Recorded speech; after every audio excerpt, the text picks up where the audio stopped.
Well, there's a face I'm not used to seeing on the training grounds. Something wrong, Hubert? I have merely come to examine the equipment. I hear whispers that it is in quite the state.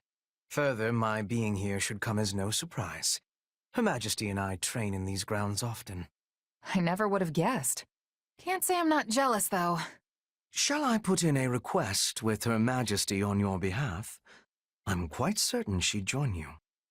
That's all right. Maybe she'd throw me a bone from time to time, but that wouldn't make us training buddies the way you two apparently are. Ah, well, it is true this has been a long-running custom of ours. In any case, if you do desire a session with either myself or Her Majesty, you only need ask. A mercenary with no backing such as yourself has much to gain by earning Lady Edelgard's favor. Of course, we would not be without benefit. Your rise in standing would paint an ideal picture for our people. How do you mean? Many commoners crave progress, a path upward in life, and your example would prove that path exists. The common folk would never expect to see their emperor train alongside someone of your dubious origins. At least not outside the pages of a fairy tale. Dubious origins? Little harsh, don't you think? Still, it doesn't sound too bad if I can use that to help lift people up. On the other hand, your presence would also cause great turmoil amongst the elites of our society. They may even despise you. A symbol of the ungrateful commoner, granted privilege well beyond their station. Oof. But hey, Dorothea's a commoner too. Why don't they hate her? Dorothea is a famed former songstress, well esteemed in the upper echelons of society. Your situation is vastly different. Right. Well, no point worrying about it if it's gonna happen no matter what. Precisely. Things may yet change in the years ahead, but for now all we can do is live with it. So coddling the elites means the commoners end up oppressed, while hoisting commoners up only agitates the elites. Glad I'm not the one who has to rule the empire. This whole thing sounds like a total mess. A mess, indeed. In that case, you should just keep picking commoners like me for all the important jobs. Strength in numbers, right? The more of us there are, the less anyone will be able to complain. I believe your point to be a sound one, but putting it into action will only heighten our chance of failure. Try as you may to troll a river for jewels, you will most often find yourself hauling up mere pebbles instead. I get what you mean, I think. Accidentally picking the wrong person could really hurt the Emperor's reputation. And provide the perfect opening for nobles who want nothing more than for commoners to be kept in their place. An utter disgrace. Here we stand amidst the flames of war, yet some on our side only seek to drag their compatriots down. There is no rot as fetid as that which plagues our foul aristocracy. It would not surprise me if they breathed noxious fumes. I mean, it's not like they're literally poisonous. Are you so sure? Spend an hour in the same room with some of them and see if you don't feel the life being choked out of you. At any rate, it seems you must be the one to plow forward, for the time being. Come again?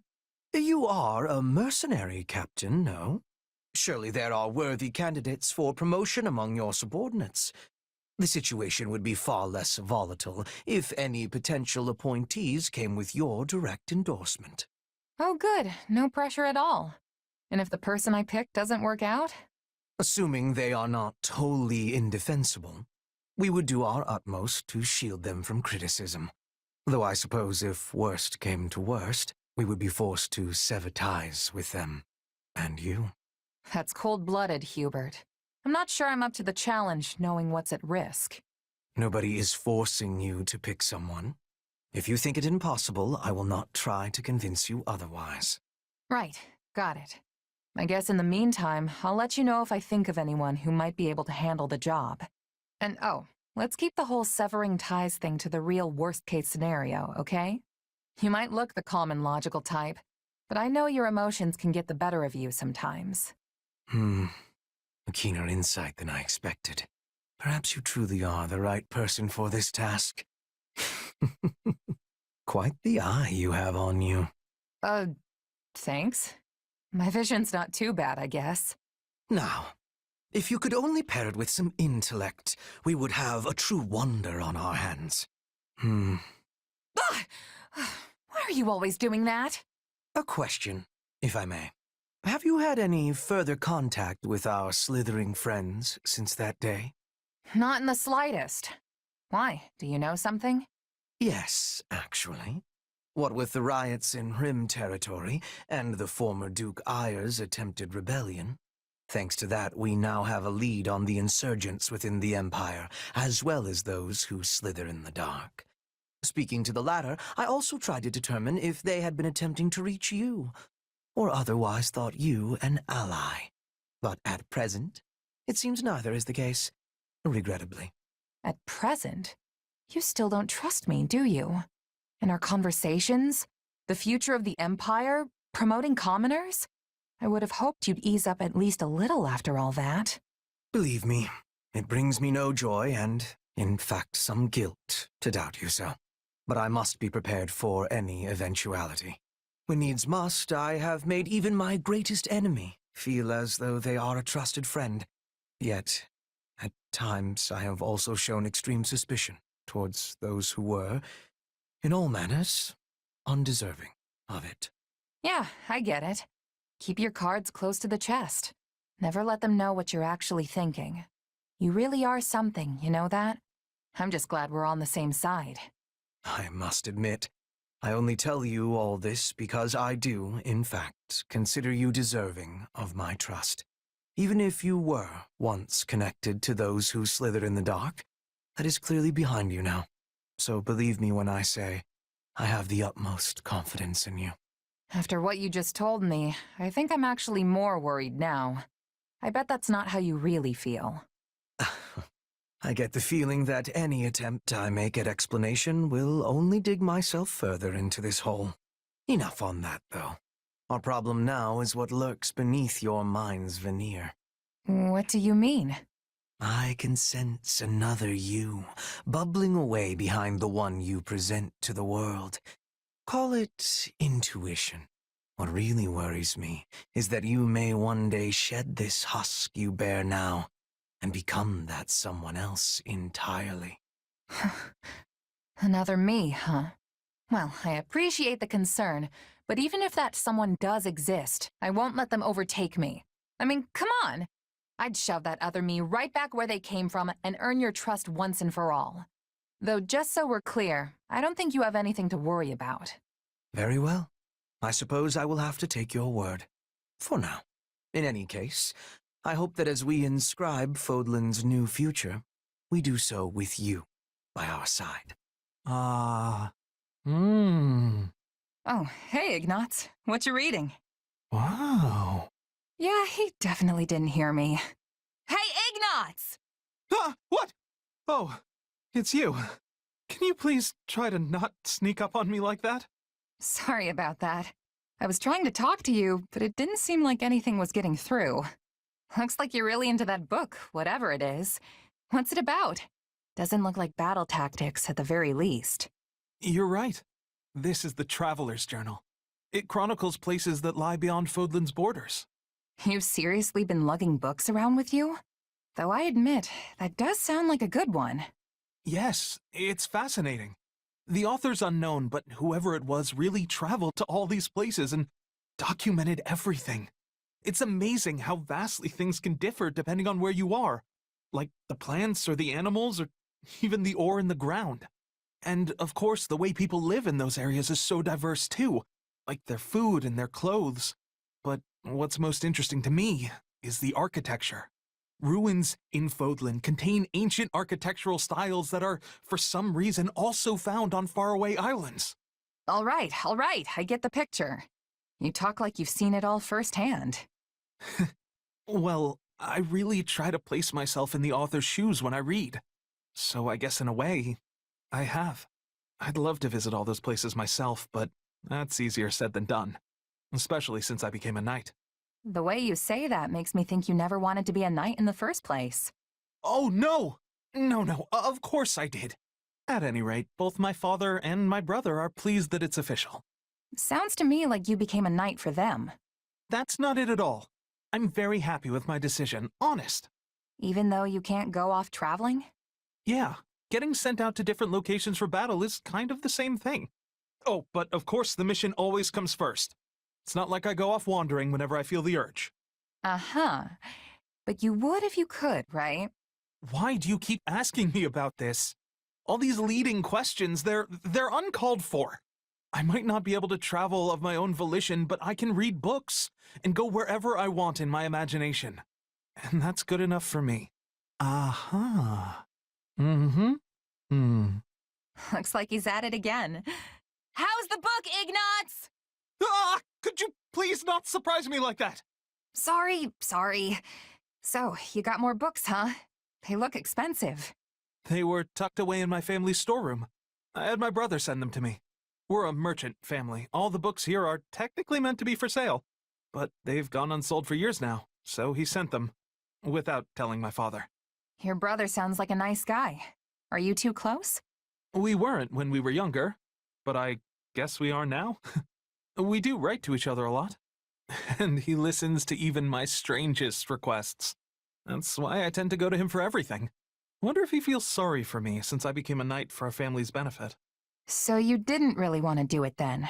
Well, no, that's not... I did it because I wanted to help them. Now that I'm a knight for House Gloucester, I've been able to make a lot more connections with the nobility. If I use that to help my family's business, then I'm perfectly happy with where I am. If you say so. What kind of books did you borrow? A bunch of travel journals, and collections of letters from far-off places. No matter how painful life may be, it all fades away when I read these books and imagine myself traveling. Wait, did you just say painful? I knew you weren't happy. What you really want to do is travel around and paint all the scenery you like, don't you? What? How do you know that? You're not exactly hiding it. You've got books on painting techniques, preparing pigments, and all that kind of stuff right here. Yes. The truth is, I love painting. I know the world holds all these wondrous sights that I can't even begin to imagine. If only I could see them for myself and capture them on canvas. I used to dream of doing that. But things are different now, you know? I don't regret becoming a knight, and I didn't do it just for my family's sake. I want to do my part to shape Fodlan's future. It's my responsibility as much as anyone else's. That conviction has only grown with every battle. Ah, that must have sounded so arrogant. I'm sorry. I'm embarrassing myself.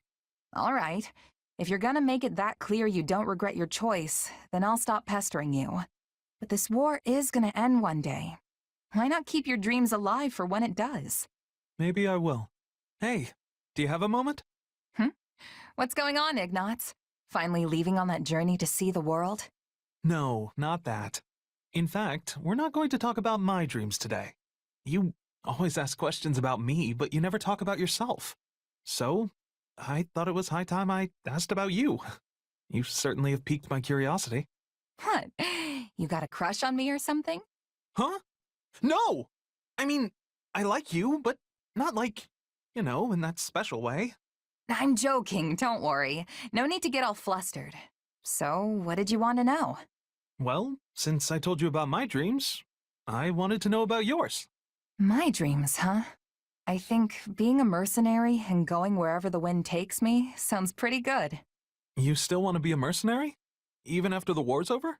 But we'll finally have peace. You won't have to fight anymore. Yeah, but that's all I've been doing since even before the war started. I'd just be going back to my old way of life. Killing monsters, guarding villages. There's still plenty of work even in times of peace. And who's to say some enemy from outside Fodlan won't show up? That may be true, but isn't it difficult having to constantly fight all the time? Every job's got its tough parts, but the mercenary lifestyle's a perfect match for my personality. I can't even imagine settling down and establishing roots somewhere. Yeah, that does sound like you. Does it now? Oh, I'm sorry. I just meant that you don't really seem like the kind of person who wants to stay tied down. You think so? Well, whatever the case, I plan on earning my keep with my sword. As long as my body holds out, that is. What about you, Ignatz? You gonna stay a knight once this thing's over? I'm not sure. I'll have to cross that bridge when I come to it. But if my duties as a knight were to end at some point, then I guess that's when I could make my dreams a reality. If I were to do that, do you think you'd like to come with me as my bodyguard? You do realize I'll be Fodlan's most sought-after mercenary by then. I'm not gonna come cheap. Oh, really? Then I'll have to work extra hard to save up some money. Because I really do want to travel with you. I'm gonna hold you to that, Ignatz. I'll be counting down the days till then. Huh. So House Yvonne is actually just a branch of House Blathid? Yes, though really, if you trace any noble bloodline back far enough, you will find most of them are related in one way or another. For example, Duke Yvonne possesses the crest of Karen, while her grandfather possessed the minor crest of Fraldarius. Yet another of her ancestors bore the crest of Blathid, which is passed down through the royal bloodline. So, you just gotta have a crest to inherit the family title, huh? Doesn't matter which one it is? In general, yes. The nobility used to be more particular about their requirements, but that is in the past now. Since the houses all keep intermingling, none of them really have a pure bloodline anymore, meaning they don't get to be picky about which crests they get. Though in truth, the main reason why crests are so valued is because they allow their bearers to wield the hero's relics, passed down through generations. In other words, one who possesses a crest compatible with the family's relic is much more likely to inherit the family title. Huh. Speaking of, you're the heir to House Galatea, but your crest comes from another family, right? Yes, but my house is a little different from the others. We originally split off from House Daphne in Leicester, you see. And at times in our history, crest bearers have been passed over entirely for the inheritance. Can't you just pick a rule and stick to it? Why do you nobles always have to make stuff so complicated? Complicated or not, this is important knowledge if you are going to keep serving His Majesty. If you stay ignorant, the soldiers you command will lose respect for you, and His Majesty's reputation will be irreparably damaged. Sorry, you're right. I shouldn't be complaining after I asked you to teach me. Anyway, what were we talking about? Oh, right. You're the legitimate heir, and you have a crest, which means you're gonna inherit the family title someday. But what about all that talk of becoming a knight? Can you even do that if you're leading your house? No.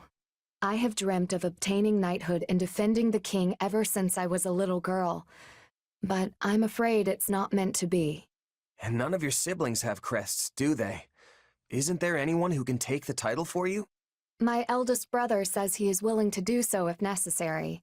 After all, the decision comes down to what the family and the heir want. Usually, leadership passes to a child with a crest. There have been exceptions, as I mentioned before. Even so, it is the duty of every kingdom noble to take up their relic in defense of their people. Not to mention my father is not the only one who wants to see me in charge of the house. The citizens of Galatea are hoping for the same. Huh. I'm not sure I really get all the politics behind it since I wasn't born in the kingdom. But wouldn't you still be able to protect the king, even if you ended up a count? I am not sure I follow. Sorry, I can explain some other time. There's a story about a mercenary I'd love to tell you. Hey Ingrid, glad I tracked you down. Have you ever heard of Tobias's mercenaries? What an odd question.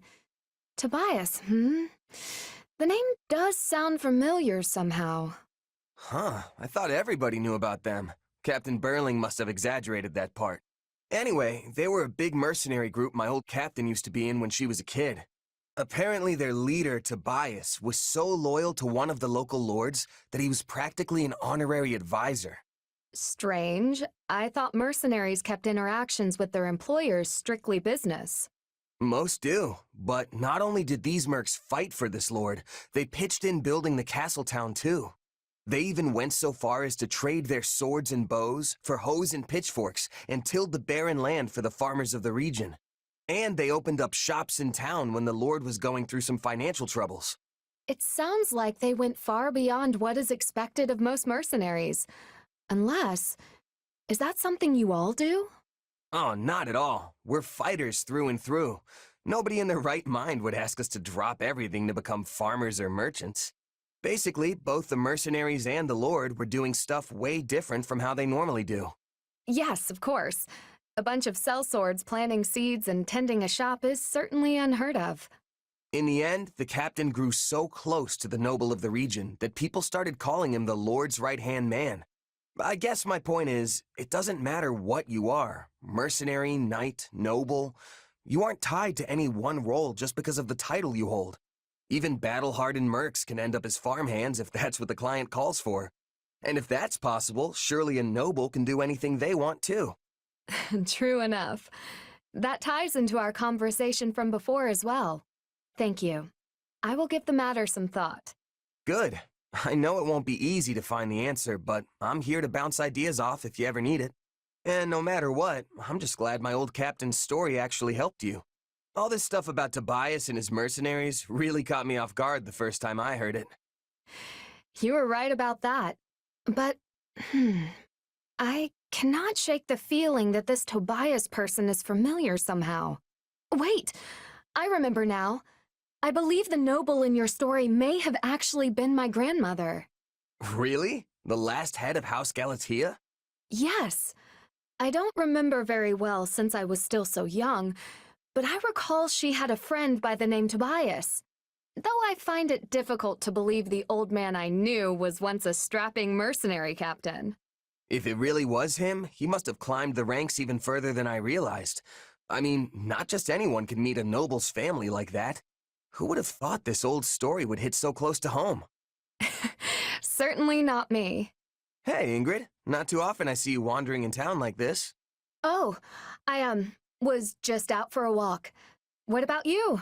Are you here to do some shopping? Yeah, they do ask me to pick up some ingredients for dinner. Well, if it is food shopping you're after, then your best bet would be the boulevard past the river. What are you so flustered for? You're not hiding something, are you? What, me? No, not at all. It's nothing really. I'm just surprised how much you can find here. It's a far cry from the struggling little towns dotting the rest of the kingdom, that's for sure. Yes, Galatea is one of the regions that's found itself facing particularly hard times lately. A beautiful town like this, filled with happy people, hardly feels like it's part of the same kingdom as the blighted, barren lands I call home. The street lined end to end with blacksmiths is an especially magnificent sight. Not to mention all the wonderful smells wafting from the food stalls. Sorry, I lost myself for a moment there. In any case, it's great to see just how prosperous this town has become.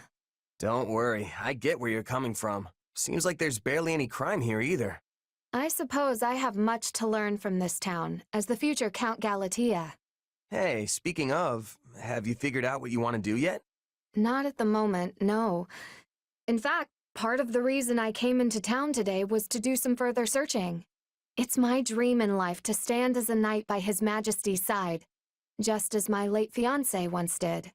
And even if I do not become a knight like he was, there must be a way I can protect His Majesty in a similar fashion. Perhaps I could teach the people of my house the ways of farming and travel the kingdom cultivating land for those who need it most. That's an idea. Definitely an unusual job for a count, but it'll be welcome for sure. And if you managed to help the kingdom prosper while you did it, people would grow more and more satisfied with the royal family's rule. That's certainly one way to protect the king. If that's the path you choose for yourself, I'll do whatever I can to support you. That's what friends do, after all. In that case, what would you think of cooperating with me once I inherit my family's title? Just as Tobias did for my grandmother.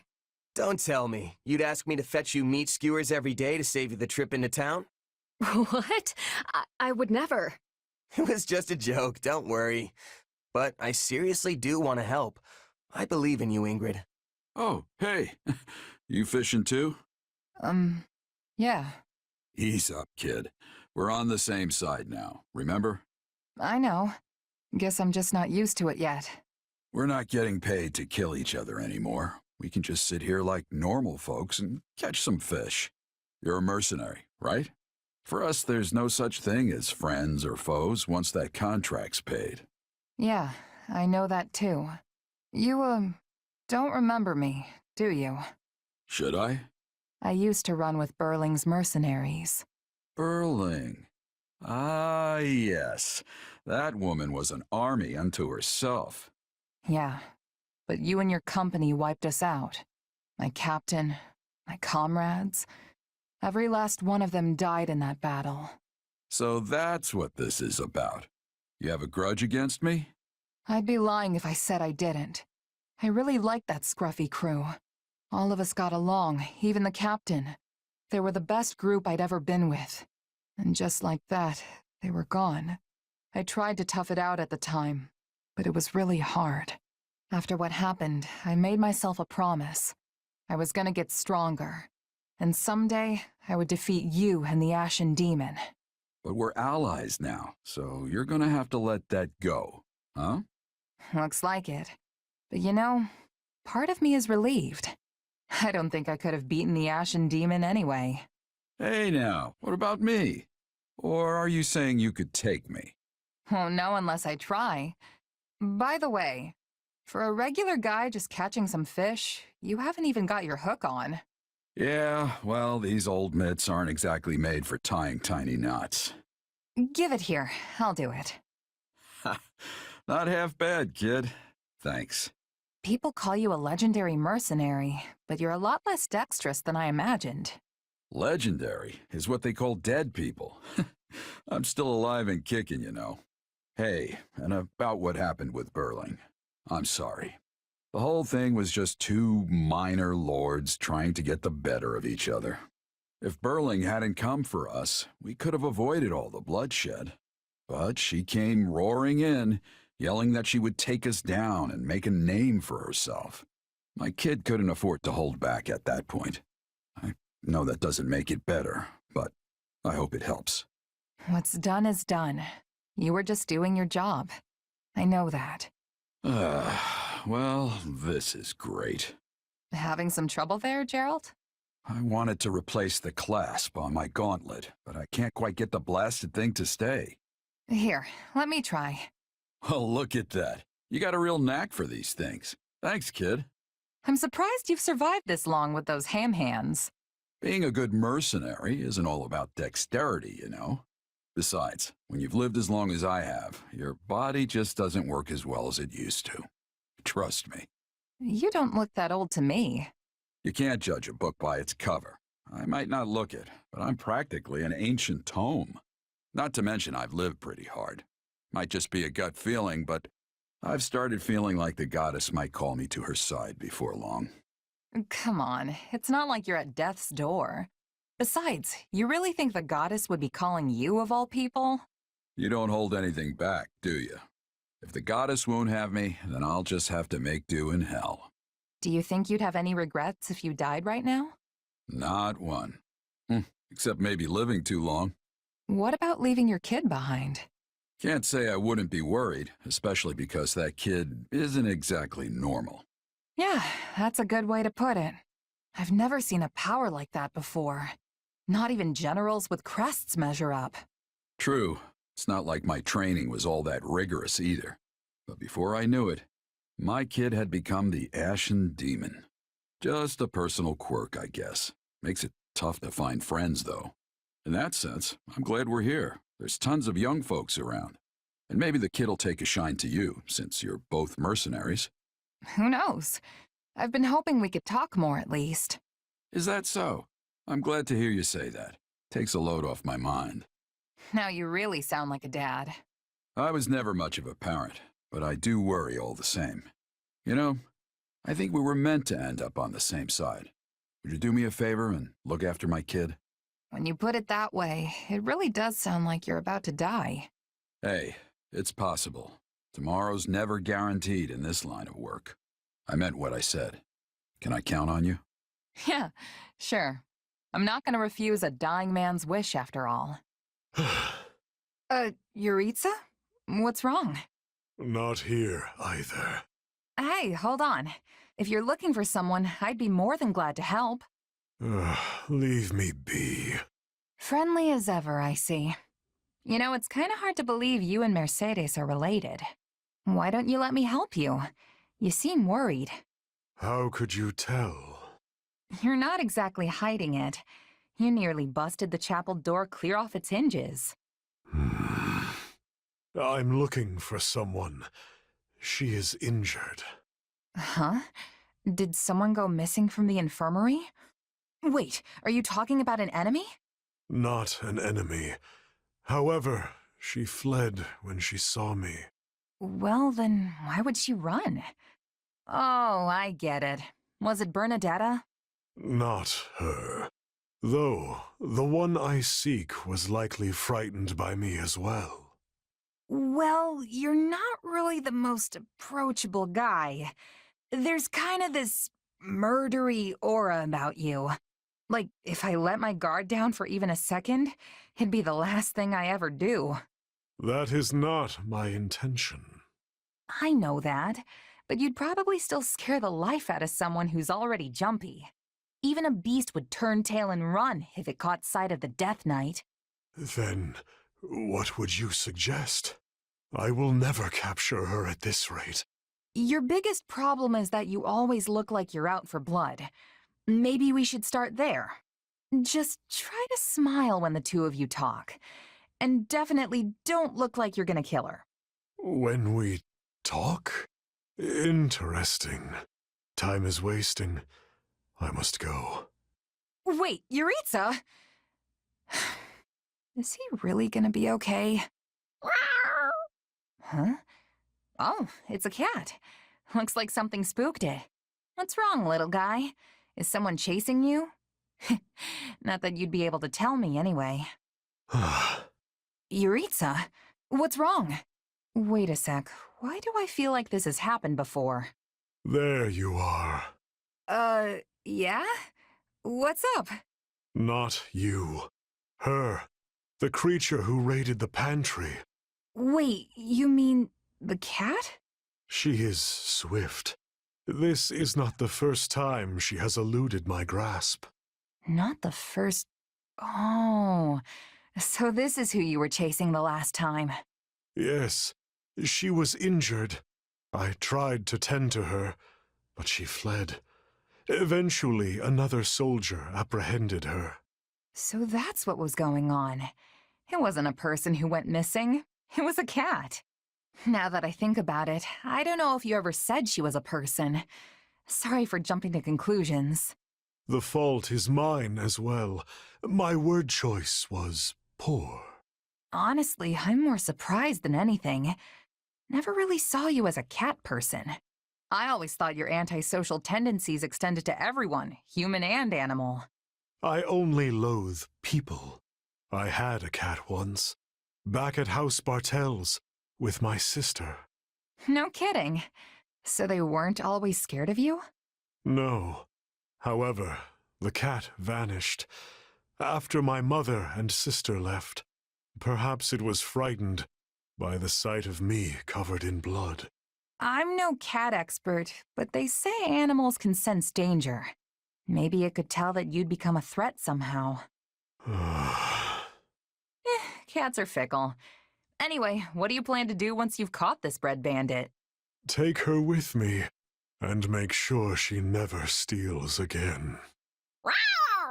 What's that supposed to mean? Look, you practically scared the whiskers right off her. I only planned to give her some food. I wonder why she was frightened. Yeah, I think it's gonna be a while till she realizes you just want to help. Ha! Yeah! Ha! Hmm? Phew, what a workout.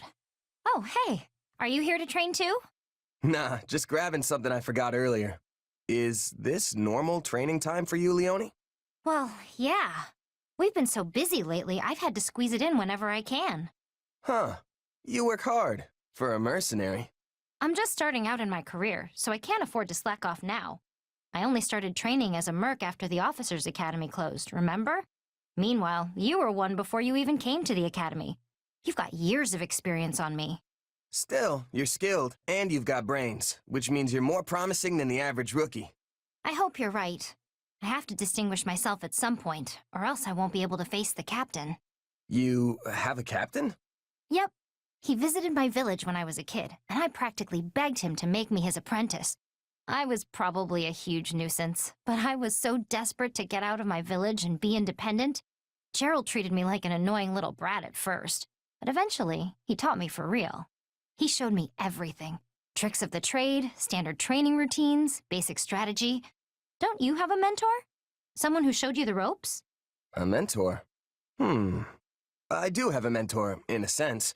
You know, someone who occasionally gives me advice and stuff. That sounds sort of vague, but I guess there can be all kinds of mentors. Either way, you still have loads more experience than me. I need to work hard so I can catch up with you. Well, if you ever want help from an old pro, just say the word. Thanks. I'm glad to have a role model I can count on. Hey, you got a minute? Sure, what do you need? Wait, don't tell me. You're here for some advice from a pro. Actually, I am.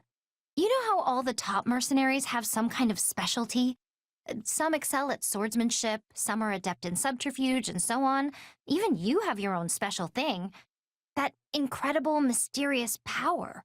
Anyway, I was just thinking that I need something like that too. Mysterious, huh? But, yeah, I guess you're not wrong. As for you, Leonie, you're really good at being thrifty and managing money. That's a unique skill no other mercenary has.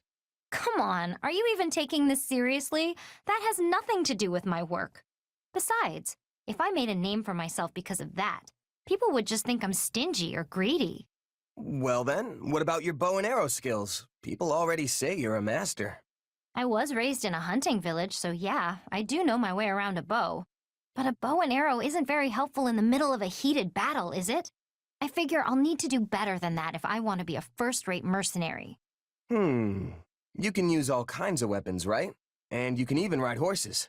Sure, I know the basics. But it's more of a jack-of-all-trades, master-of-none kind of situation. That may be the case, but if you look at it from another angle, those skills make you a pretty powerful mercenary. What do you mean? You know the fundamentals for everything. There's nothing you're particularly bad at. Well, yeah, but I'm just average at all of them. Even so, a mercenary who can do everything decently well would actually be in pretty high demand. Strategically, your options expand significantly if you've got even one person who can react to any change in battle. Meanwhile, mercs with only one specialty are practically useless in some situations. Like how some people don't know what to do if they get stuck in a role that doesn't suit them. Exactly. That's why a versatile mercenary who can adapt to anything is a valuable asset. But then I'm still just an asset. It doesn't sound like that'll earn me a reputation as one of the best. For that, you just need to keep working hard and improving your skills, yeah? If you're average at everything, then that means you have plenty of room to grow. Yeah, I guess that's true. Your strength is that you can do anything. So if you keep getting better at everything and end up even a tiny bit above average... Then I'd shine brighter than any one-trick pony on the battlefield. And then if you keep showing off all you can do, your name will get around and you'll be one of the best in no time. I see. Thanks. You've really given me a lot to think about. Glad to help. Though I wouldn't really call myself first-rate either. So we'll both have to keep working as hard as we can. Yeah, let's do it. We'll be the best of the best. I bet we'll even get our own special nicknames. Oh, it's the captain. Yeah, handle it any way you want. This should be an easy job for you. I'll report back when it's done. Sounds good. We're gonna take care of some other matters in the meantime. Why are you making that noise, Leonie? You got an upset stomach or something? No, I don't. You know how the captain and his mercenaries joined forces with us? Yeah, I'm so glad you get to fight with him again. Oh, wait. This is the first time you two are actually fighting together, right? Yep. I haven't seen him since we parted ways when I was a kid. I've never been in a battle with him or anything. So, yeah, I'm happy, but... No! I can't take it! Wait a minute. Is this about his kid? Yeah. Though we're practically the same age. But only one of us has the captain's full confidence and a cool nickname. We're both mercenaries for crying out loud, and I was the captain's first apprentice. But you're not family. You can bet that Gerald would have trained any child of his from birth. A whole lot longer than you. Ugh, you have a point there. And if you want to talk about age, Alois has been with him since their night days. Which means it's likely that he was actually Gerald's first apprentice, right? Hey, you're right. I didn't even think about that. In any case, it's kind of a given you wouldn't be on the same level. I mean, they haven't just studied under Geralt, they've had years of on-the-job training with him. Plus, you don't have any weird powers. You mean like you do? Yeah, but our powers are completely different. To be honest, I want to best the Ashen Demon too. I've been striving to do that this whole time, but still haven't managed to pull it off. Is that right? You know, even if we teamed up, I'm not so sure we'd win. I don't know about that. With the two of us together, I think we might actually have a shot at it. In fact, I think my money would be on us. Want to set up a challenge sometime and see what happens? I'm all for it. After all, the captain has a saying, better to fight dirty and win than play fair and lose. Yeah, that sounds like Gerald. Well, for a mercenary, all that matters is the outcome. Exactly. You know, I'm really glad you're here. Same goes for you, Leonie. Now let's stay sharp and show the Ashen Demon up our own way. Oh, hey, looks like I'm not the first one to show up. Hello there.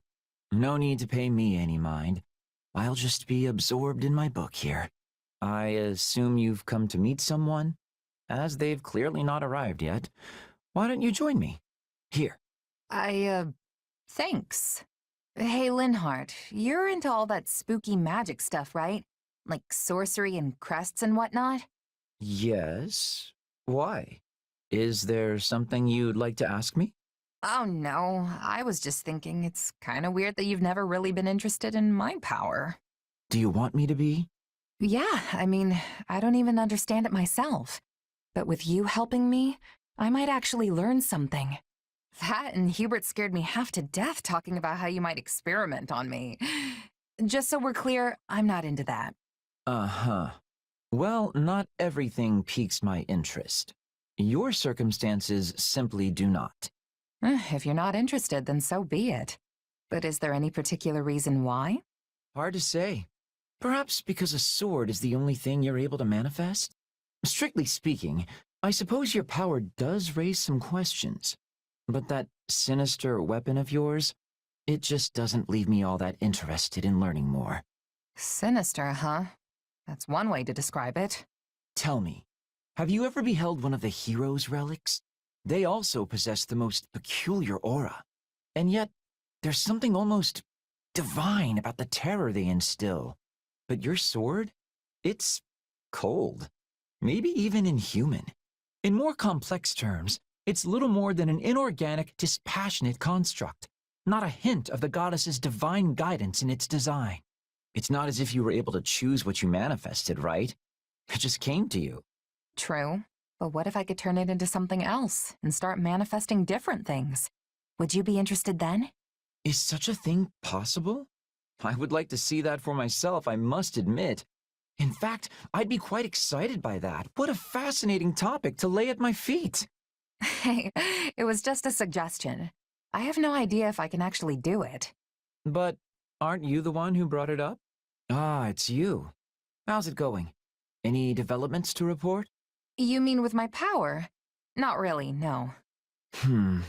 Perhaps using it regularly won't be enough to provoke growth. Good to know. Hey, I thought you said you weren't interested. I mean, how many times are you gonna come ask me if anything's changed before you're happy? Weren't you the one so keen on piquing my interest? I only wanted to check how that was going. If you don't think it's possible, just tell me and I'll stop asking. Okay, yeah, it's definitely not happening. What? But this was all your idea. How cruel of you to stoke my excitement only to back out at the first sign of adversity. Come on, just keep trying a little longer. How about this? Describe the circumstances in which you first awakened to your power. Maybe we can reproduce the situation and see if lightning doesn't strike twice. Well, I was staring death in the face when it happened. I'd been beaten so badly I could barely stand. But I kept telling myself I wasn't ready to die yet. Then out of nowhere, it just came to me. I suppose we shouldn't try to recreate those conditions. Nobody wants a dead officer on their hands. Let's consider some other potentially relevant factors. Who was your opponent? Where did the struggle take place? What time of day was it? Do you think your emotions played any part in it? I was fighting the Ashen Demon of all people. I'm sure we could arrange another sparring session. As for the when and where, we were in a forest at night. Pretty sure it was a full moon, too. And that leaves my emotional state. But I don't know how I could replicate the intense emotions of being at the brink of death like that. I see, I see. That context would prove quite tricky to simulate.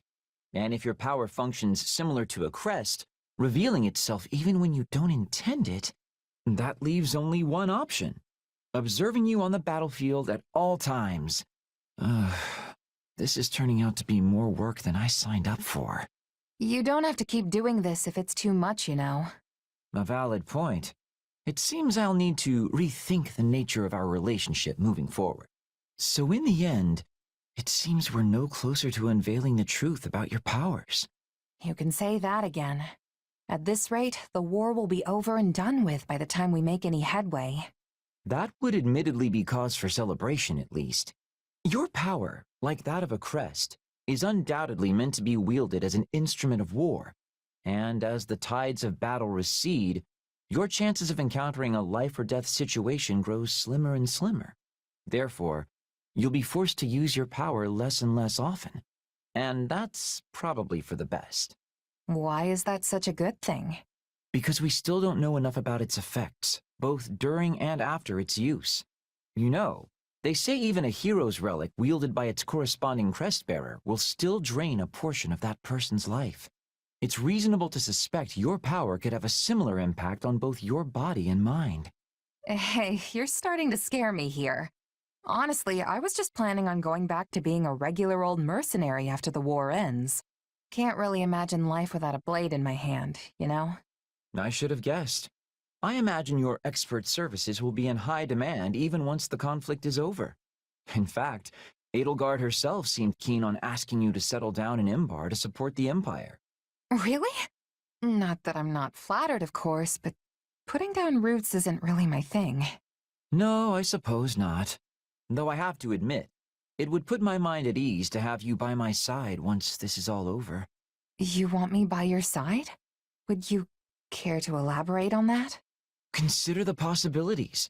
A seemingly unarmed attendant who's able to produce a sword in the blink of an eye. It would be a great crime deterrent, don't you think? You'd prove quite handy on my travels. I figured that's what you meant. A pure Linhart answer, if I've ever heard one. But how's that any different from a regular bodyguard? Seems like you could just hire one of those and be done with it. Maybe so, but I don't want to be spending the rest of my life with a random bodyguard, do I? Hold on, what? Oh, well, look at the time. It seems I've forgotten an urgent matter I need to attend to. Bye for now. Wait, Linhart, come back! I was wondering who it was. What fortuitous timing. Did you need me for something? Nothing in particular. I was simply thinking of having a little chat with you. Please, do relax. But I already am relaxed. I've heard your background is quite the mystery, and what's more, that you possess some sort of unknown power. It's certainly a bold decision for Claude to put someone like that in charge of frontline forces. I don't know if there's anything bold about it. Oh? It seems you do not understand your unique position, then. Each noble house in Leicester commands its own knights, and those knights in turn enact the will of their lords through the soldiers in their employ. But you are no knight, merely a mercenary who commands soldiers in fealty to nobody at all. Maybe so, but all my orders come straight from the Alliance leader himself. What's the problem? There is no problem, per se. You excel at what you do and fight with true valor. However, protecting the people of Leicester has always been the nobility's responsibility, and theirs alone. Some nobles may feel insulted that they have to rely on a simple mercenary of unknown origin. Seriously? But nobles are usually the ones hiring mercenaries in the first place. On the other hand, I hear there are more commanders of common birth in the Empire of late. Given our current lack of resources, the Alliance could serve to learn from them and promote more commoners through our ranks. Which means there should be no particular reason for anyone to resent you. Didn't you just say they might feel insulted? If nobody's getting all hot under the armor about it, then there's no problem, right? That said, this does not change the fact that a noble's obligation is to protect the common folk. Though your exact origins remain unclear, you undoubtedly fall into the commoner category as it stands. Therefore, you are entitled to all the protection a noble is compelled to provide. Simply say the word if you ever require my assistance. Of course, Lawrence. You'll be the first person I go to. Capable guy like you has plenty of sway with the other nobles, after all. You know, at first I thought you were just coming to complain, but you were actually trying to be nice. Me? Nice? To you? Oh my, you are funny. Allow me to explain. I am the heir to House Gloucester, a noble among nobles. My offer of aid was not an act of kindness. It was a means to inform you of your place in this society. You would do well to remember the order of things here in Fodlan. So you just came to tell me how I'm disrupting the order? You are complaining. Most certainly not. Do you really think me that small-minded? I've acknowledged your skills, and all I ask in return is that you act according to your station. Understand? All right, I'll keep that in mind. For now. In any case, my job as a mercenary is to fight. Simple as that. You're wasting your time if you're gonna get all bent out of shape about me. I am not Never mind. We shall continue this at a later date. Tough fight, eh, Lawrence? I'm just glad we both made it back safe. Indeed. Without your help, I surely would have met a noble warrior's demise. Thankfully, my admirers will have no reason to weep today. And for that, you have my gratitude. Well, that took a weird turn. Do you remember what I said before about the order of things in Fodlan? Yeah, wasn't it something like, you nobles are here to protect us commoners, so we all should just be good little kids and go take a nap or something? Well, I don't recall saying anything about naps, but yes, we nobles have an obligation to protect the common folk. However, were a commoner to take a lethal strike in a noble's stead, then we have failed in our duty. I was dangerously close to suffering that fate myself. Okay, sure, but you would have died if I hadn't saved you. And in doing so, you put yourself in a most precarious position. Your life could have been forfeit. Risking my neck to save others is just what I do. Yes, well, you were lucky to keep it unsevered this time. Mark my words, there is no reason a commoner should ever put their life on the line for a noble. I couldn't bear the thought of someone of your status sacrificing their life for the sake of my own. So do not do that again. Are we clear? You're right. I'm sorry. Do not mistake me. There's nothing for you to apologize for. Do I seem so selfish that I would make the person who saved my life then seek my forgiveness? All right. No apology then. Sheesh. You're a real piece of work, you know that? Me? How rude! I will have you know I'm quite serious about this matter. Well, I hate to break it to you, but we can end up in that situation 100 times, and I'll save you every single one. Astonishing. You fail to understand me after all this. I get what you're going for, but I've got my own way of doing things. Mercenary or no, I know there's nothing worse than watching an ally die right in front of me. Especially if they're weaker than me. I just can't help but jump in to save them, you know? Weaker? You cannot possibly mean me. Hey, you're the one who almost kicked the bucket out there. If you don't want people rushing in to save you, then you've just gotta get stronger. I must admit, your argument is sound. I cannot refute it. In that case, I ask you keep your eyes on me from this day forth. I shall endeavor to improve myself. The day my strength surpasses yours, my noble personage will save your commoner skin and restore the proper order to this world. Yes, this shall solve all of Fodlan's problems. This is why nobody believes me when I say he's actually a decent guy. Ah, there you are. Here to complain again, Lawrence? Do I look like a man who does nothing but complain? Simply preposterous. Okay, then what do you want? I'm not sure if you noticed, but I have grown remarkably stronger as of late. I've poured all my effort, nay, my very blood, into these results. And do you know why that is? To win the war, right? That may be part of it, yes. But the impetus came from you throwing down the gauntlet. I don't remember doing anything like that. You surely could not have forgotten. Your words ring true in my ears even now. It was something like, if you don't want people running in to save you, then you just gotta get stronger than me. That does sound like me. And I believe I responded, The day my strength surpasses yours, my noble personage will save your commoner skin and restore the proper order to this world. Did you? Yes, I most certainly did. And now that day has finally come. I am a man of my word, after all. If I could only just rescue you from a perilous spot in battle, I will have truly fulfilled my vow. So, that was a vow, huh? Yes, one I whispered into the ears of the goddess herself. Yet you seem dead set on foiling my every opportunity to fulfill it. Somehow you never stumble, never falter on the battlefield. It's almost as if you're an army all on your own. And so, despite my every intention to rush in and rescue you, the opportunity never arises. Well, what do you plan to do about this? Okay, see what you're doing right now? You're complaining again. But you've got it all wrong. The reason I don't run into trouble in battle isn't because I'm all-powerful or something. It's because I have reliable allies like you fighting alongside me. So you see, you've already fulfilled your vow. What? Well, I must say I'm quite impressed with myself. It seems I've managed to save your life without even realizing it. Which means I, Lawrence Hellman Gloucester, have emerged victorious in our challenge. Congrats, Lawrence. You did good. But just so we're clear, you're not so full of it to think you're actually stronger than me, are you? Ah, throwing down another gauntlet. Very well, then. How about a little sparring session, right here and now? Bring it. But no complaining if you lose, all right? Oh, hello there. Are you doing some research? Yeah, I was just looking through records of past battles. Figure I'll probably run into some similar situations. That's admirable of you. I thought that someone with a mercenary background would be a little more reckless with their fighting. Oh, wait. I'm sorry. That sounded a bit rude, didn't it? No, you're right. My fighting style was pretty loose when I was a mercenary. Actually, I can't say it's really changed that much. But I've got more responsibility now, so I've had to adjust some. Any mistakes I make would only cause problems for everyone else, right? Huh. You're much more studious than I thought.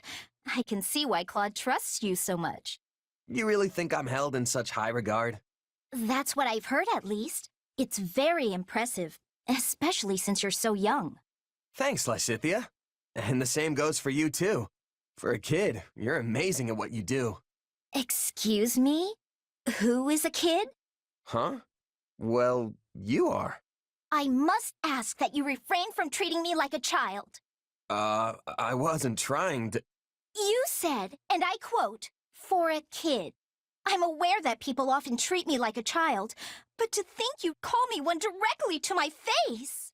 I work harder and contribute more to this army than anyone else here. It is truly vexing that something as inconsequential as my age can dictate how people treat me. I'm sorry. I had no idea you hated being treated like a kid that much. This is not a matter of like or dislike. My belief is that those who fight alongside each other should treat one another as equals. Well, yeah. I thought I was complimenting you as an equal, obviously. Then there is no need for any qualifying language. You should compliment me as you would anyone else. Hold on. Didn't you tell me I was impressive for being so young? Doesn't that mean you assessed me based on my age, too? Me saying you're impressive in spite of your age is completely different than you saying I'm pretty good for a weak little baby. Pretty sure I didn't phrase it like that. But it's what you meant. Oh, I should have never complimented you. You know, an adult wouldn't get all stubborn and combative like this. I am not being combative. I'm simply having a normal conversation with you. Is that a problem? What about this is normal to you? May I speak with you a moment? Oh, yeah. I was just about to take a break. You need something? Our relationship has been strained for a while, so I thought it was time to resolve our issues. It has? Yes. At least I felt that way ever since the incident. Oh, you mean that time I found you hiding out and chowing down on some pastries? I didn't think anything about that, and I didn't tell anyone either. No, not that. Well, yes, there was that, but there was another, more defining incident. Remember? Are you talking about the time I treated you like a kid and you got all mad? Yes, of course that's what I'm talking about. That happened a long time ago. Has it really been eating at you ever since? Well, I mean, I was unable to maintain my composure and got rather aggressive with you over trivial details. I kept telling myself that I had to apologize, but I could never bring myself to do it. But now, I'm sorry. Well, I'd like to apologize too. I should have been more careful with what I said. Why does being called a kid upset you so much? If you don't think of yourself that way, then any comments of the kind should be like water off a duck's back. Look, I'm a tiny bit younger than everyone else, and it doesn't help that I'm shorter too. Plus, I do have somewhat of a baby face. Really? You don't look that young to me. You don't think so? Yeah. Now that I really look at you, I think you're a very pretty young woman. And you act real mature too. Oh, no, I'm not really. But most importantly, your skill at commanding troops puts all the real adults to shame. Hold on. Real adults? So what you're saying is that I'm ultimately still just a child? Ah, crud. I misspoke. What I meant was... There you go, making excuses again. Now I know exactly what you think of me. This conversation's going sideways again, isn't it? It would seem so. Though, I suppose forgiving you would be the mature thing to do. Hey, there you go. See? You are a real grown-up, Lysithea. Something about this still rubs me the wrong way. But, oh, fine. I just ask that you keep treating me like the adult I am. That's not true at all. But, oh, look who it is. You really don't look like a kid. You shouldn't worry about it. You think so? Yeah. Now that I really look at you, I think you're a very pretty young woman. You act real mature, too. Oh, you're just saying that. I'm not like that at all. Excuse me? Just what do you think you're doing? Whoa. What's wrong, Lysithea? You were speaking to a girl just now, correct? Just now? Oh, yeah, I was. What about it? Care to explain that line you fed her? What? Did I say something weird? Allow me to refresh your memory. Now that I really look at you, I think you're a very pretty young woman. You act real mature, too. You said the same exact thing to me, remember? I'm not a fool, you know. So what? You just go around spouting off the same lines to everyone? Whoa, wait. Just calm down. I know that was wrong of me, but I do have an explanation. By all means, enlighten me. Just hear me out. You might have noticed, but giving advice isn't exactly my strong suit. And yet, for some reason, people always ask for my opinion on their problems. I never know what's best, or how to respond. So, I memorized a bunch of lines from some stories so that I'd at least have something to say. And it just so happens, one of those lines is complimenting a girl. So what you said didn't come from you, but rather some fictional character? Yeah, that about sums it up. I'm really sorry. And then when people have asked for your advice, you've just parroted back some meaningless words. I can't believe you! I thought it would be better than people getting mad at me for being honest. Hearing the truth is always more preferable. So tell me now, what do you honestly think of me? It's extremely difficult for me to express what I feel in my heart. But I'll just say this. You don't have to try so hard to impress people. You're at your most attractive when you're just being you. Because you already are extraordinary. Oh, is that so? Very well. I will endeavor to keep that in mind. I apologize for pressing you. I have matters I must attend to right now. So, man, I ended up using someone else's words again. That really is the way I feel, so she'd understand, right? Hey, Manuela? Huh. She must be out.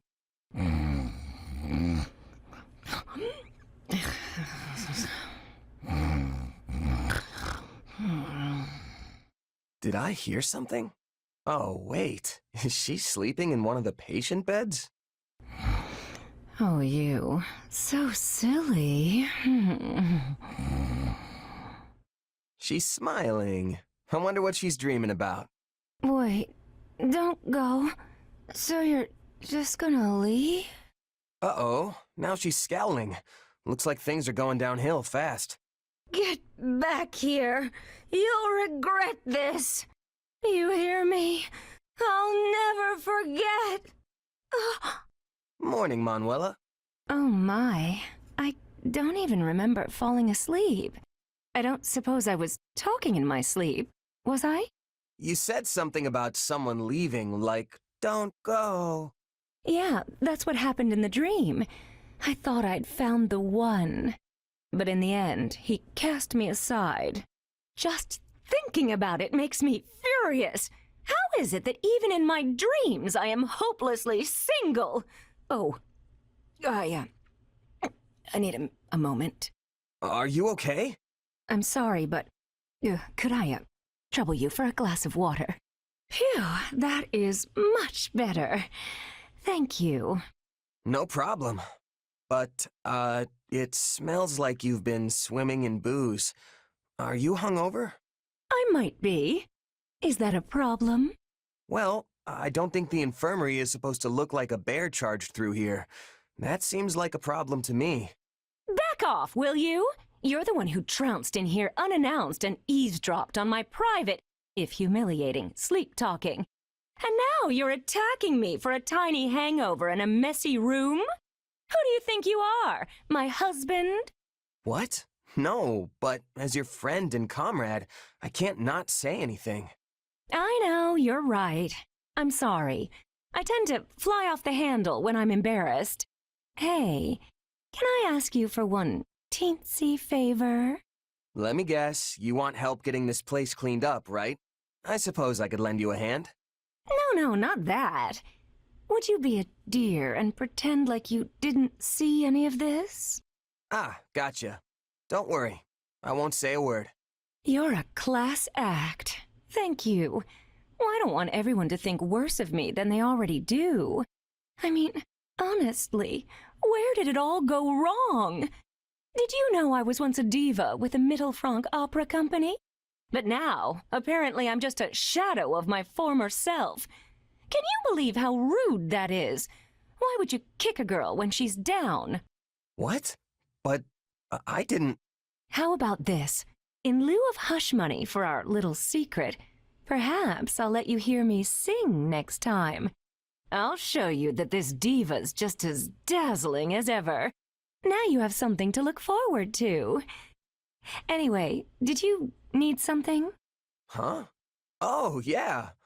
I'm sure I had a reason to come in here, but now I don't have the slightest idea what. Another rough night, Manuela? You could stand to learn some manners, you know.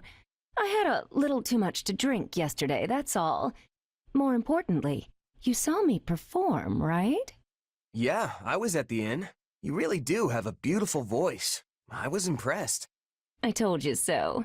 But was it just my voice you were impressed with? Well, I mean, when you were singing in front of everyone, you looked stunning. Seriously. Is that how you always are when you perform for the people in town? Oh, please. In their dreams, maybe. Yesterday was a special occasion because you were there. We had a deal, remember? Ah, yes. The hush money. You haven't told anyone, right? About what I said in my sleep and such? Nope, not a peep to anyone. Not even about the dream where you got dumped. Shh! Don't go shouting about it now! You know, I don't think there's anything wrong with you, even when you are hungover. Really? It makes you seem like a laid-back, mature woman. Just another interesting side of you. One day you're a physician saving lives, and the next you're a warrior on the battlefield. I like all your sides. Like, you say? It's more like I can't take my eyes off you. All the more so now, since I've seen you sing and all. You have all these different sides that come together to form a complete person. Maybe that's what draws me in. It's like, which one is the real Manuela? Of course, the real me is the majestic diva shimmering in the spotlight. If only. I'm not that delusional. Those days are long gone. Apparently, I've reached the age where I must take comfort in the glories of yesteryear. Do you really think so? I think you're probably way more attractive now than when you were all famous. My word! Is it just me? Or are you trying to sweep me off my feet? Huh? Wait, no, I didn't mean it like that. I just meant that a person's attractiveness gets more, I don't know, refined as they get older. Like a fine wine or something. Now, no need to get embarrassed. How about we get together and talk about our future later tonight? Oh, I've got some stuff I gotta do tonight. Sorry, maybe another time. Oh, really? Fine, we'll save it for another day. It'll give us more time to talk anyway. Just don't blow me off, okay? Or you'll be sorry. That was a joke, right? Manuela? Right?